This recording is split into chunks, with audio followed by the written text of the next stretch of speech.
ಮಾನವ ದಾಸ್ಯನೇ ನೇರವಾಗಿ ರಾಜ್ಯವನ್ನು ತರುತ್ತೇನೆ, ದೇವತೆಗೆ ದಿಕ್ಕು ತಪ್ಪಿಸುತ್ತೇನೆ. ಮಗನೇ, ಒಂದು ಲೋಕ ಅಲ್ಲ ಮಗನೇ, ಮೂರು ಲೋಕವನ್ನು ಗೆಲ್ಲುವಂತ ಶಕ್ತಿ ಸಾಮರ್ಥ್ಯ ನಿನ್ನ ತುಲಕ ಮಗನೇ. ಇಡೀ ಮಣ್ಣು ಸುರಪನ ಬಾಯಿಯೊಳಗೆ. ಆದ್ರೆ ಒಂದು ವಿಚಾರ, ಏನು? ದೇವತೆಗಳನ್ನು ಪ್ರೇರಕ್ಕಾಗಿ ಬರ್ತಾನೆ ಯಾರು? ಕಪಟ ನಾಟಕ ಸೂತ ತಾರಿ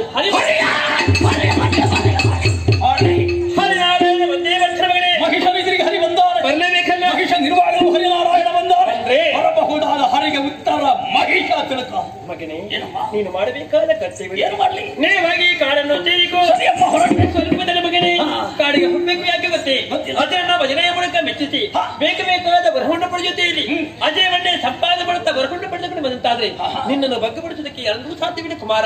ಈ ಕಾರ್ಯವನ್ನು ಮಾಡೋದಕ್ಕಾಗಿ ಕತ್ತಲೆ ಕವಿದಂತ ಕಾಡನ್ನು ಪ್ರವೇಶ ಮಾಡುವ ಮಗನೇ. ತಂದೆ ತಾಯಿ ಬಂಧು ಬಳಗ ಮಹಿಷನ ಪಾಲಿನ ಸರ್ವಸ್ವವು ನೀನ ಎಂದ ಮೇಲೆ ಮಗನಾಗಿ ತಾಯಿಯ ಕಣ್ಣೀರನ್ನು ಸ್ವಪ್ರಯತ್ನ ಮಾಡದೇ ಇದ್ದರೆ ಏನು ಪ್ರಯೋಜನ ಹೇಳುತ್ತಾಯಿ? ಸರಿ, ಮಗ ತಾಯಿಗೆ ಹೊರೆಯಾಗಕೂಡದು, ತಾಯಿಯ ಹೊರೆಯನ್ನು ಇಳಿಸುವವನಾಗಿರಬೇಕು. ಇದು ಮಗನ ಧ್ಯೇಯ. ಹೋಗಿ ಬರ್ತೇನೆ. ಸಂತೋಷವಾದ ಮಗನ ಮಾತನಾಡುತ್ತಿರುವಾಗ ಯಾವತ್ತು ಹತ್ತಿರಕ್ಕೆ ಬರುವಾಗ ನಗುಮುಖಿಂದಾಗಿ ಮುಚ್ಚಿಸ್ತಾ ಇದೆ, ತಿನ್ನುವುದಕ್ಕೆ ಏನಾದ್ರೂ ಕೊಡ್ತಾ ಇದೆ. ಇಂದು ಕಣ್ಣೀರ ಕಥೆಯಲ್ಲಿ ನಿನ್ನ ಮನಸ್ಸಿನ ಆಘಾತದ ನಡುವೆ ನಾನು ಯಾವ ನಾಡಿಗೆ ಹರಿವಾಗಿದೆ ಅನ್ನಬೇಕು ಹೇಳಮ್ಮ. ಮುದ್ದು, ಓ ಚಿನ್ನ, ಓ ಬಂಗಾರು, ತಿನ್ನುವುದಕ್ಕೆ ಬೇಕಮ್ಮ. ತಾಯಿ ಮಗನ ಹಸಿವೆ ನನಗೆ ಅರ್ಥವಾಗುತ್ತದೆ. ನನ್ನ ಹೊಟ್ಟೆ ತುಂಬಿಸಿ ಕಳಿಸಿ ಮಾಡಿದೆ ಆ ತಾಯಿ. ಕೈಯಾರೆ ಮಗನಿಗೆ ಬೇಕಾದ ಆಹಾರ ಸಿಗ್ತವೆ. ಯಾವುದು ಬೇಕು? ಮುದ್ದು ಸಸ್ಯ ತಂದು ಮತ್ತೆ